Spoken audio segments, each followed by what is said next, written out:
BBC. I'm Clive Bull with you till 9 o'clock. We're talking about cannabis. Should the law be changed? Joining us now is Cody Lachey, who's a former prisoner, now prison reform campaigner. Hello, Cody. How you doing? You all right, Clive? Yes, very good. So what's your take on this then? Do you think prison is the right place for cannabis users? Not really, surely. I mean, the prison people are very short-sighted and think that lock everyone up and throw away the key. The prison population has more than doubled in the last 25 years, and people have never felt less safe.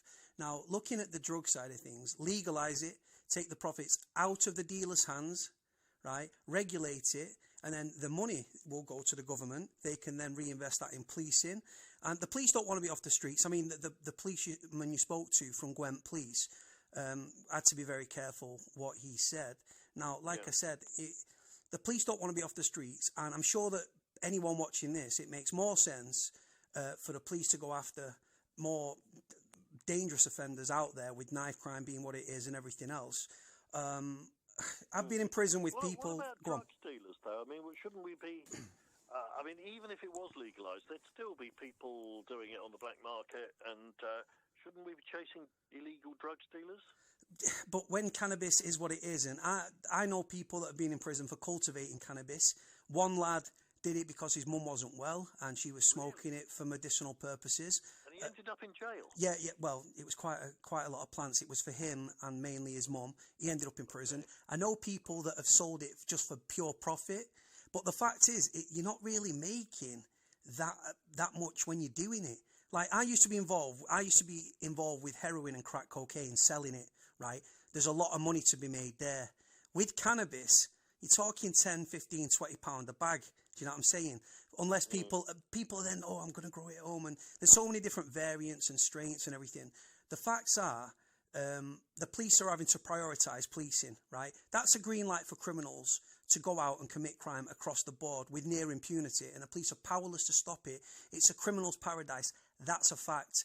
Now, I've seen people go to prison for selling cannabis. I've seen people pick up spice addiction, which it's labelled in the media and stuff as a synthetic cannabinoid or synthetic cannabis, right? It's doubly potent.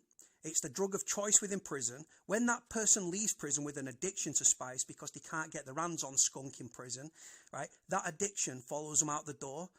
How do they feed that habit? They've got to commit crime to feed that spice addiction because they need that hit constantly because they're constantly chasing the high.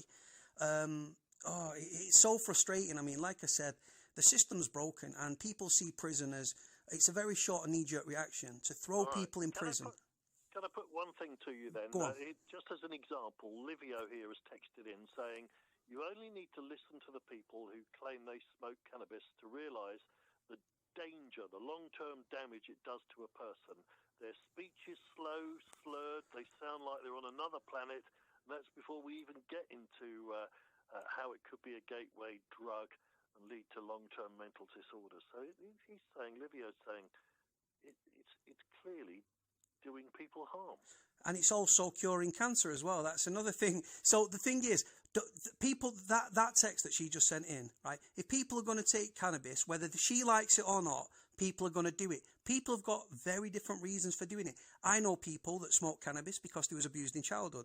I know people that smoke cannabis because they've got glaucoma. I know people that smoke cannabis because they've got issues. I know people that smoke cannabis to chill them out because of mental illness and everything else. So the fact is, it's no more dangerous than alcohol, no more or less dangerous than tobacco, right? Anything that people take, nothing's really good for us in the long term. It's all about, like I say, limit and amount. But as long as there is supply and demand out there, people are going to carry on doing this. Now, like I say, it takes police off the streets. And the thing is, you've looked at how much it costs the police and the taxpayer in criminality. Then you've looked at the prison term, like you said, £37,000 to £40,000 a year per annum to house someone in prison. Then you've got reoffending rates. Reoffending rates, not just cannabis, but across criminality, is £15 billion a year annually. There's fewer police on the streets. Let's legalise it. Let's regulate it. Let's decriminalise it. Let's put the profits away from the dealers, put them into the hands of the government.